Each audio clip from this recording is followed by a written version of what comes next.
আপুনি বাৰু অৱসৰ গ্ৰহণ কৰিলে নেকি? অৱসৰৰ পিছত আপুনি আপোনাৰ সময়বোৰ বাৰু কেনেদৰে কটায়? অৱসৰ হৈছে জীৱনৰ দ্বিতীয়টো ইনিংছ। আজি আমি আপোনালোকক এজন ব্যক্তিৰ কাষলৈ লৈ যাবলৈ বিচাৰিছোঁ। এগৰাকী ব্যক্তিয়ে অৱসৰৰ পিছত কি কৰিছে জানেনে? তেওঁ শিলত কবিতা লিখিছে, কাঠৰ পেলনীয়া সামগ্ৰীৰ পৰা বিভিন্ন সামগ্ৰী তৈয়াৰ কৰিছে।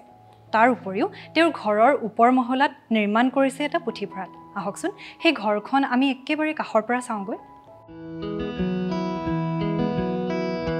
কালুগাঁও বৰপাত্ৰ দল উচ্চ বিদ্যালয়ৰ অৱসৰপ্ৰাপ্ত কৰ্মচাৰী প্ৰদীপ গগৈ। কৰ্মচাৰী গগৈয়ে ৮০ৰ দশকৰ পৰা নীৰৱে শিল্পৰ সাধনা কৰি আহিছে। বাৰীৰ চুকত পৰি থকা শিলৰ বুকুত ভাস্কৰ্য নিৰ্মাণ কৰা গগৈয়ে এই সংগ্ৰহালয় ভৰাই ৰাখিছে অনেক শিলেৰে। শিলৰ বুকুত তেওঁ কবিতাৰ ৰূপত খোদিত কৰি ৰাখিছে অনেক সোণশিৰীয়া অভিজ্ঞতা। পেলনীয়া কাঠৰ টুকুৰাবোৰে গগৈৰ নিপুণ হাত আৰু শিল্প চেতনাৰ পৰশত প্ৰাণ পাই উঠে।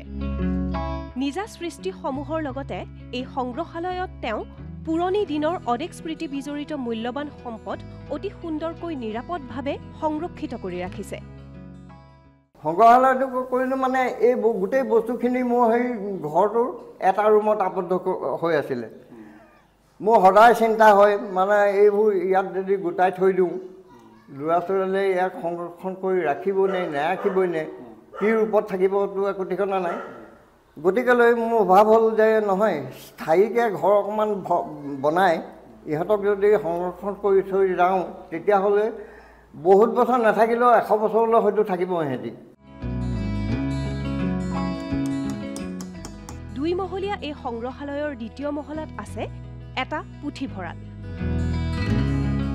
প্ৰয়াত পিতৃ মাতৃ মণিৰাম গগৈ আৰু তুষেশ্বৰী গগৈৰ পবিত্ৰ স্মৃতিত নিৰ্মাণ কৰা এই পুথিভঁৰালক তেওঁ কিতাপঘৰ ৰূপে নামাকৰণ কৰিছে।